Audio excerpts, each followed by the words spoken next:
You're listening to an Airwave Media Podcast. Plato's Closet in West Ashley and North Charleston are springing up cash. Just sell us your gently used warm weather styles like tees, shorts, sandals, and more. We're paying cash on the spot for gently used spring styles for guys and girls. Support sustainable fashion. This spring, do your thing and recycle the spring-inspired clothes, shoes, and accessories that are just hanging in your closet for cash on the spot. Let your spring clothes bloom into cash at Plato's Closet. Plato's Closet, located in West Ashley on Sam Rittenberg Boulevard and North Charleston on Rivers Avenue.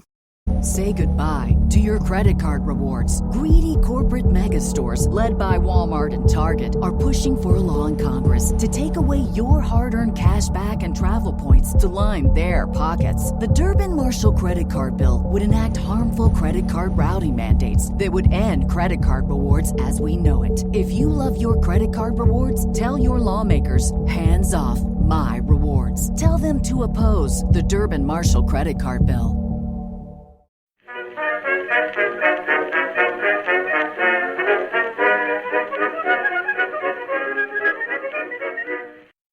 Hello everyone and welcome to History of the Second World War, Summary Episode 2, Germany Prepares for War.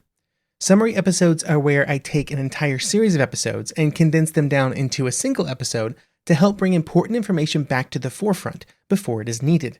In this case, this episode is being released before the episodes on the invasion of France. If you want to hear far more about the topics that I'm about to discuss, you can go back to listen to episodes 78 through 84, which were released in January and February of 2002. The original episodes were focused on Germany's path towards war and what the German military was planning to do in the coming conflict. This was a critical time for the later events of the Second World War because while there would continue to be arms production and development, the decisions made in the late 1930s and the rearmament efforts of those late 1930s would largely set the course for the first few years of the war. This summary episode will focus on the impact that the Versailles Treaty had on German rearmament, the rearmament efforts of the three primary German armed forces, and then the general state of those rearmament efforts and the German economy in 1939 when the war started. As with everything related to interwar Germany, a conversation about Germany's rearmament efforts during the 1930s has to start, at least in some ways, with the Treaty of Versailles. As a part of the treaty, the German military almost ceased to exist, with only a small number of troops allowed for internal stability and policing. Along with the dismantling of its military, there were also many different types of modern military hardware that Germany was no longer allowed to build and would not be allowed to build in the future. Most importantly of these were tanks, military aircraft, and submarines. All of these restrictions were combined to completely shake up the views of the German military during the 1920s. It was forced to plan for the possibility of a defensive war with its meager resources, which in retrospect might have been a good thing, because it forced Germany's military leadership to rethink conflict in a way that some other nations would not during those years. Even with these plans, there was always an eye to the future and to a time when the shackles of Versailles would be lifted from the German military and it could pursue rearmament programs once again, and so efforts were constantly being made to circumvent those shackles. The German government would partner with the Soviet Union to help both nations push forward tank development at a base near Kazan in the Soviet Union. This allowed the Germans to get some practice with armored vehicles and begin to work out their armor theory, and it allowed the Soviet Union to benefit from German technical knowledge. This cooperation would eventually break down, but only when both sides felt that they did not need the assistance of the other any longer. Along with this illicit training in the Soviet Union, there were efforts as early as 1926 to begin to design and develop a new generation of tanks, using the code name Großtraktor, which is just large tractor in German. There were also efforts to build a smaller and lighter tank using Leichttraktor, or light tractor. The design and development of these early armored vehicles were important steps on the path to the panzers of the late 1930s. For military aircraft, the method of circumvention generally revolved around training of future pilots through the use of gliding schools around Germany and commercial airlines. In the modern day, the design and development of commercial and military aviation has sort of greatly diverged, but in the interwar period, the overlap was much more pronounced. This meant that German pilots who were flying commercial aircraft could very easily transition into light and medium bombers when the war started. Now, there was no official German Air Force, of course not, that would be illegal. but there were efforts to work with German airline companies to ensure that the correct pilots were chosen and that, they were the best ones for the future of German aviation. Another major area of circumvention was around submarines. Given their role during the First World War, the reason that Germany was not allowed to build submarines is somewhat obvious, but they would still work to get around those limitations throughout the 20s and 30s. The major way that this was accomplished was through the use of a new company created in the Netherlands, which acted as a design office for Krupp, the German arms manufacturer. This new company worked on designs and even sold some to other nations, which gave them an excuse to test those designs. Efforts would also be made in the early 1930s to prepare for the return of rearmament by building up all of the pieces that Germany would need to commission new U-boats, allowing for a quick burst of construction as soon as the Anglo-German Naval Arms Treaty was signed, which allowed for Germany to begin to expand its navy. In all of these cases and others, the goal was always to do everything possible to prepare Germany for a return to military industrialization, without openly breaking any of the agreements made in the treaty, due to the fears that breaking the Versailles Agreement would result in military conflict that the German military was simply unable to be ready for during this time because of the restrictions of that treaty. This hesitancy to publicly go against the Treaty of Versailles would continue until 1933, when a man called Adolf Hitler would come to power in Germany. Now, obviously, Hitler coming to power had many ramifications for the future of Germany, but around rearmament, his most important contribution was simply not caring about the limitations placed on Germany by the Treaty of Versailles. For Hitler, rearmament was one of the most important things that Germany had to do immediately. No matter what it meant, no matter what it did to foreign relations, rearmament was key. Here are his own words, quote, "The future of Germany depends exclusively and only on the reconstruction of the Wehrmacht. All other tasks must cede precedence to the task of rearmament. In any case, I take the view that in future, in case of conflict between the demands of the Wehrmacht and demands of other purposes, the interests of the Wehrmacht must in every case have priority." End quote. Over the first several years that Hitler was in power, the amount of military spending in Germany would skyrocket, with the total government spending increasing by 70% by 1935. With most of that increase going to the military. The spending would be so large that it would require entirely new ways of financing spending because the German government would not until 1935 acknowledge publicly that they were entering into rearmament programs. This forced them to use a fun system of finance that was complicated, but really it was just a system that worked on government credit, with Germany's largest industrial firms like Krupp or Rheinmetall working on credit with the assurance from the government that they would repay their money in 5 years, with interest. These accounting games could only conceal Germany's actions for so long, and on March 16, 1935, the German rearmament programs and the reintroduction of German conscription was publicly announced to Germany and the world. A critical part of all of the rearmament discussions in Germany, and in other nations during the 1930s, was when each nation planned on fighting a war. This decision was crucial for a nation like Germany, which was almost certainly going to instigate a war by its own actions. The reason that this decision was so critical is that during the early part of a rearmament plan, when the war is still many years into the future, the most important thing to spend money on is actually infrastructure. Raw material processing, factories, machine parts, design, testing, everything that has to happen before a weapon is actually manufactured for the military.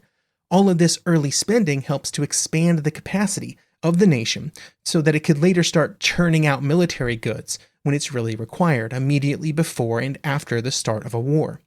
Many of the decisions taken in German rearmament during the mid-1930s was, in theory, based around an idea that the war would not be fought until at least the early 1940s, giving the German economy plenty of time to prepare itself. This timeline of war starting in the early 1940s would inform the creation of the first German 4-year plan, which was announced by Hitler in September 1936. This wide-ranging plan had a few important pillars that it hoped would assist to sort of kickstart Germany's rearmament efforts. The most important was that all domestic production should be maximized to reduce the need for foreign imports. This included a tremendous amount of German spending on industries that were critical to the German rearmament and war efforts, but had been underdeveloped due to cost. The most famous of these, and perhaps the one that paid off the most, was the amount of money put into the production of synthetic oil and rubber, a process that was possible through the use of coal and a very specific bit of processing, but it was ruinously expensive to actually do. And so investment in the process had been tiny because it was cheaper just to import the oil. By pouring government funds into various industries to reduce the reliance on foreign imports, there was more foreign exchange available to import goods that Germany could not in any way produce domestically, like more food or other raw materials. The injection of funding into various industries saw German rearmament begin to rapidly increase, but it would also become a showcase for what was ultimately wrong with these efforts. Throughout the 4-year plan, the mantra was there was no price ceiling. Anything that could be done should be done regardless of the cost. This is great in theory, but in reality, there is a limit on the amount of resources available, and removing any cost ceilings meant that the resources available were not always used as wisely as possible. It also meant that instead of a thoughtful plan that tried to take available resources and maximize their utility to the German military, the German rearmament efforts became an uncoordinated battleground between the various German military services as they all tried to outdo one another with massive plans for expansion, each of which would often call for more steel and oil and other materials than Germany produced in an entire year. These massively inflated estimates or massively inflated plans then tried to fight with one another for which was the most important and which should receive that steel or that oil, but they would never receive enough to actually achieve their goals. Circling back to when the war would be fought, though, the problem for German rearmament efforts is that many of the plans put in place in 1937 and 1938 would not be complete until 1942. It was only then that the German armed services felt that they would be ready to fight a war. This gave them time and resulted in a lot of effort and resources being put into slightly longer-term projects like production capacity and new manufacturing methods, rather than just churning out equipment, which probably would have been best for the German war efforts in 1939 through about 1941. Of course, this criticism only works in hindsight, because they did not know that the war was going to start in September 1939, although the fact that German rearmament efforts were just getting started by that time maybe should have caused Hitler to be a bit more cautious in his decision-making, but that just wasn't his style.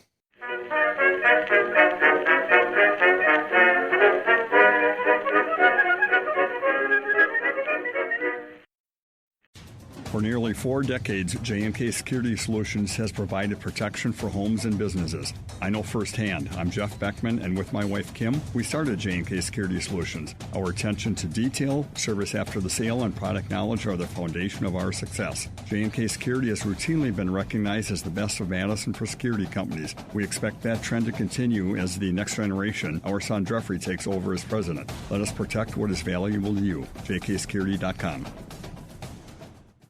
Say goodbye to your credit card rewards. Greedy corporate mega stores, led by Walmart and Target, are pushing for a law in Congress to take away your hard-earned cash back and travel points to line their pockets. The Durbin-Marshall credit card bill would enact harmful credit card routing mandates that would end credit card rewards as we know it. If you love your credit card rewards, tell your lawmakers, hands off my rewards. Tell them to oppose the Durbin-Marshall credit card bill.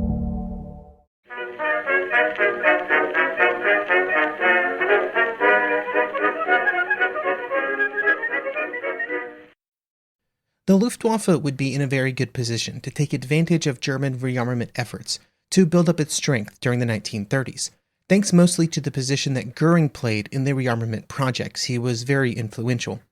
However, they would have some challenges of their own that would have important ramifications on the events of the war years. Now, on the positive side, by the late 1930s, the Germans already had some of the best aircraft in the world. The Bf-109, the He-111, the slightly aging Ju-87 Stuka are just some of the examples of the aircraft that were at or near the best in the world at what they were supposed to be doing. Many of these aircraft were introduced early enough to build into large numbers before the war, with the Bf-109 being the last of those 3 to be introduced into military service, and that was in 1937. This provided German manufacturers years to build and improve these aircraft, and years for pilots to provide feedback for improvements, feedback that was punctuated by the use of Luftwaffe resources during the Spanish Civil War. All of the aircraft that were available in 1938 were going to be built in massive numbers, or at least that was the plan, to then be joined by some of the next generation of designs, like the Ju-88 medium bomber. In 1938, the plans were to build upwards of 7,000 of these new medium bombers, with the goal of having 21,000 aircraft in total ready for action by 1942. However, there's a certain unreality in these plans in 1938. The numbers that the Germans were shooting for were massive, and also largely unattainable for the Luftwaffe. They simply needed more factories and more raw material, with steel being one of the limiting factors given how sought after it was by all of the German armed forces. This put the Luftwaffe in an awkward spot in 1938, just a year before the war, because during that year, the number of military aircraft that were produced in Germany actually dropped from 1937. There simply were not enough resources to go around, and so the Luftwaffe found it hard to meet its targets or even meet its previous year's output. But this was also kind of a blessing in disguise, although they probably didn't think of it that way at the time, because more aircraft would have required even more fuel to keep them in the air, and that's aviation fuel, and that was hard to come by in Germany. If the Luftwaffe had reached some of Hitler and Goering's loftier expansion goals by, say, 1942, it would have required a large portion of all of the world's production of aviation fuel, and Germany only had access to a very small percentage of that total output. Now, outside of just cranking out aircraft, there were two important decisions that would be made around the Luftwaffe in the years running up to the war: the focus that it had as an institution on always prioritizing frontline strength, and the decision not to pursue a heavy bomber program. Due to the very lofty goals that the Luftwaffe leaders had in terms of the number of aircraft that they wanted, during 1938 and 1939, there was a growing disconnect between what they wanted and what was actually rolling off the assembly line. To try and close this gap, there was a reduced emphasis on stockpiling spare parts for the machines that were available. This had the short-term benefit of increasing the number of frontline aircraft available, but reduced the ability of those aircraft to be consistently combat capable over the course of a long campaign. This issue was not really felt during the first campaigns of the war, just because they were not long enough to make mechanical issues a large enough problem. But it would, come the Battle of Britain, be a serious challenge. The other problem would be a similarly long-term one, and that was the lack of a 4-engine heavy bomber. Germany's missing strategic bomber is a much-discussed problem that the Luftwaffe had during the war, particularly due to there being two scenarios where it really would have come in handy: the Battle of Britain and the attack on the Soviet Union. During the years before 1936, they were working on such aircraft, with both Dornier and the Do-19 and Junker and the Ju-89 being prototypes of a 4-engine heavy bomber, much like what the Americans or the British were building at this time.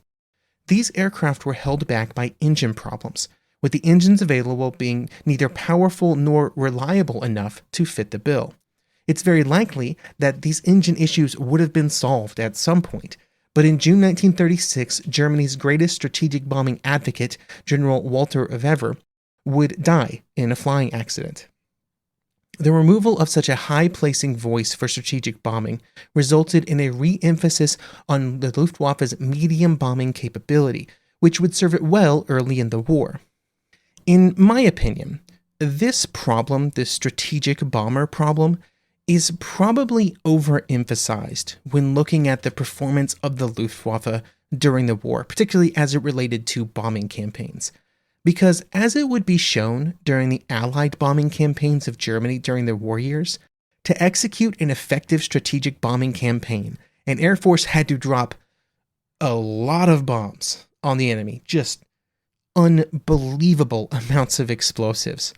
And I don't think the Luftwaffe would have ever been able to build up the required number of strategic bombers to find success because they would have needed such a huge volume of bombs. That would have required a huge effort from the German armament industries that I don't think they would have done even if they would have had a 4-engine heavy bomber.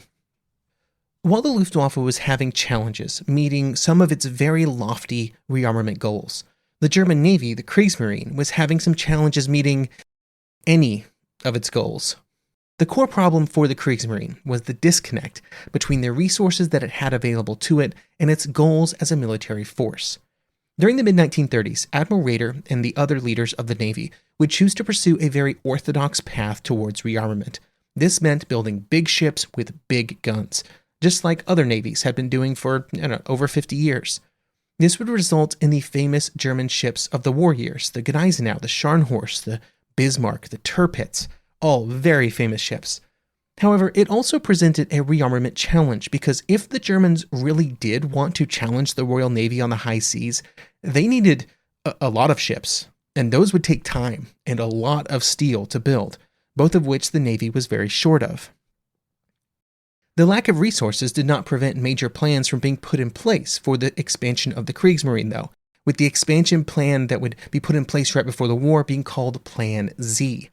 Plan Z was enacted on April 28, 1938, and it sought to achieve nothing short of making Germany one of the world's preeminent naval powers. Over the course of 6 years, if Plan Z would have been completed, Germany would build 4 H-class battleships, which would be even larger than the Bismarck class, 4 new and improved Panzerschiff ships, which would improve upon the Deutschlands, which had already been in service for several years. There would be 2 aircraft carriers, 4 new heavy cruisers, and then a whole list of smaller ships. During the initial 6-year construction window, 194 U-boats would also be built for commerce raiding. The reason that these 6 years, which would take the plan out to 1944, was so important was because it was only in 1944 that the Kriegsmarine planned to fight a war. The plan extended beyond that date, with large numbers of every ship being built over the following 4 years as well. And this was a truly massive proposed construction program. Essentially, none of it would happen. The start of the war in September 1939 derailed all of the planned construction in Plan Z, other than the continued focus on U-boats, I guess, because the Kriegsmarine shifted its focus to short-term construction projects that would meaningfully impact the course of the war in the immediate future, instead of, in a decade. Plan Z is easily the best example of how the war started before the German rearmament plans believed that it would, because even though all of the construction would quickly wind down when the war started, in just the year before the introduction of the plan and the start of the war, countless man-hours and no small amount of resources were spent on these long-term projects that would never come to fruition. There were countless areas where those resources and man-hours would have benefited German rearmament efforts, and one of those was even in the Kriegsmarine, the U-boats. The way that Raeder and the Kriegsmarine leadership treated U-boats in the years before the war is really interesting. No one could seriously doubt the ability of the U-boats to have an impact on a conflict with Great Britain, with the performance of the German submarines during the First World War showing the entire world that a concerted commerce raiding campaign could have impact. This performance would then spiral into clandestine efforts to continue to grow and evolve German submarine designs during the 1920s and 30s through the use of shell companies, primarily in the Netherlands. But then when it came time to actually start building U-boats, an essential part of the German war plans, the resources placed into these efforts were kind of disappointing. As soon as rearmament began, there was a quick burst of German U-boats launched as they assembled the stockpile of pre-built sections that had been accumulated over the previous years. But then there was a major lull.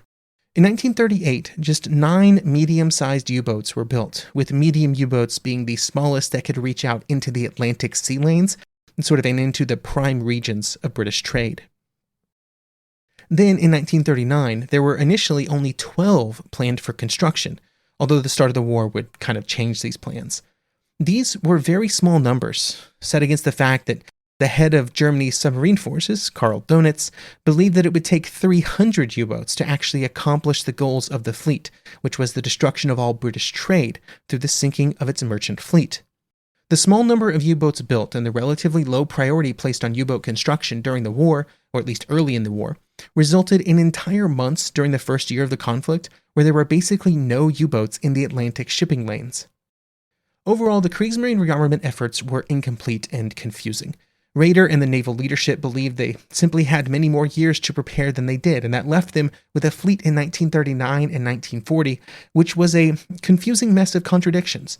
There were dedicated surface raiders, like the Panzerschiff, but then a small number of very traditional surface ships, like the Scharnhorst class and the Hipper class heavy cruisers, that were not really designed for surface raiding.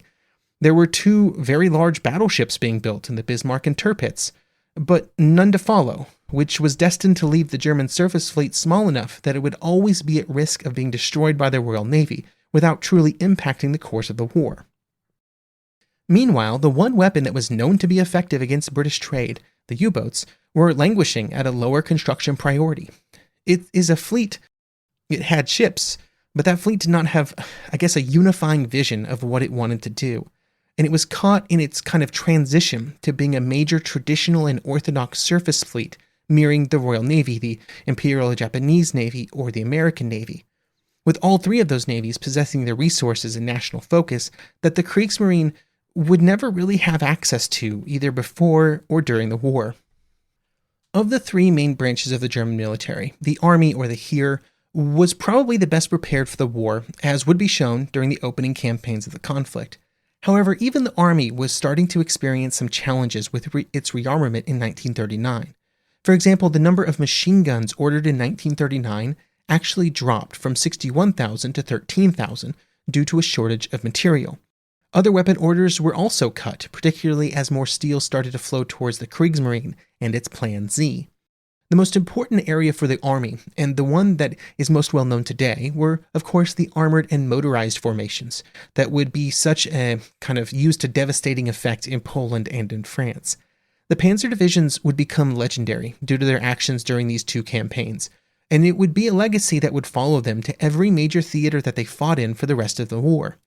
But there was something very different about the early war Panzer armies, and it primarily came down to the tanks. By 1945, the Germans would best be known for some truly massive, powerful tanks. The Tiger, the King Tiger, the Panther. But when the war started, their tanks looked very different, and instead of raw firepower, they primarily found success through their use of mediocre firepower, but generally high mobility. This mobility would catch their enemies off guard time and time again. When the war began, the Panzer I and Panzer II tanks were by far the most prevalent in the German armored divisions, and they were nothing like their late war relations. The Panzer I was armed only with machine guns, while the Panzer II came equipped with a 2-centimeter gun. Panzer IIIs were also present in Poland, along with a handful of Panzer IVs, but it wouldn't be until the invasion of the Soviet Union that these later models would become more numerous. I bring up these tanks just to help kind of set your mental picture correctly, not because the presence of the lighter tanks were necessarily bad. They were very capable machines, and the German troops would use them well early in the war. The Panzer divisions would be joined by several motorized divisions as well, units that made heavy use of motor transport to help keep up with the hard-charging panzers.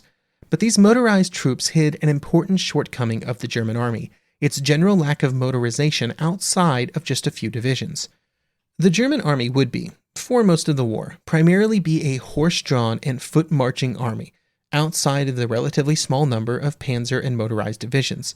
This would create many problems early in the war due to the tendency of the more mobile units to kind of run away from their foot-slogging neighbors. It was a problem that could only be solved by more motor vehicles, primarily trucks, and there simply were not enough of them to go around. This was mostly down to a focus of German rearmament, which, much like for the Luftwaffe, put a heavy focus on the frontline strength of the army and its ability to execute offensives with its armored troops. During the short campaigns that opened the war, this problem would not really strongly be felt, simply because the enemies that Germany were facing would not put up the resistance required to really strain the German supply and logistics system, or the ability of those foot-slogging soldiers to keep up. But after 1941, it would be a major problem. To close out this summary, I guess the best question to ask would be, how should we evaluate the status of German rearmament at the start of the war?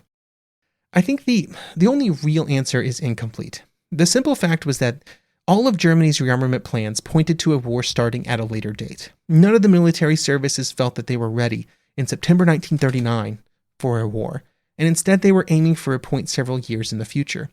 But those plans also were not realistic. I mean, if you look at what the Luftwaffe was planning and the Navy and the Army, each of them were going to need a tremendous influx of resources, which simply was impossible for Germany to attain during peacetime.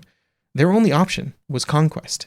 There wasn't enough steel, oil, or a whole host of other raw resources to accomplish all of their goals, and in some cases, any of their goals. The combination of these massive plans that simply were not possible, and the incorrect planning around when Germany might start a war, points to a deeper problem with German rearmament. It lacked a singular, unifying, driving vision that would get the entirety of Germany's military and economy working towards one goal. When you look at the German rearmament efforts, it seems to be driven by the goal of making the most powerful military, which is too broad of a goal to be useful. Adding up all of Germany's rearmament efforts also make it clear that they were not focused on reality, because when planning for massive economic and industrial projects, it's really important to be realistic, and the German plans were not realistic. This created weird issues where some absolutely essential items were deprioritized to try and meet production goals that were impossible for other items, which were useless without the essentials like, ammunition. Germany would prove during the war that its war industries could scale up to an incredible output. But in the years before the war, due to the coordination problems and the desire to try and maintain the public quality of life that had been built up over the 1930s, the German rearmament efforts were kind of hamstrung. Fortunately for the German military, their early campaigns would pit them against enemies that were far less equipped to actually fight the war. If the Germans were less prepared than they wanted to be, they were far more prepared than the enemies that they would face, both in terms of material and also doctrine. They had the best idea of how to fight a war in 1939. And this would hide many of Germany's military rearmament flaws during the early years of the war. But in 1941, boy, the pendulum would really swing the other way.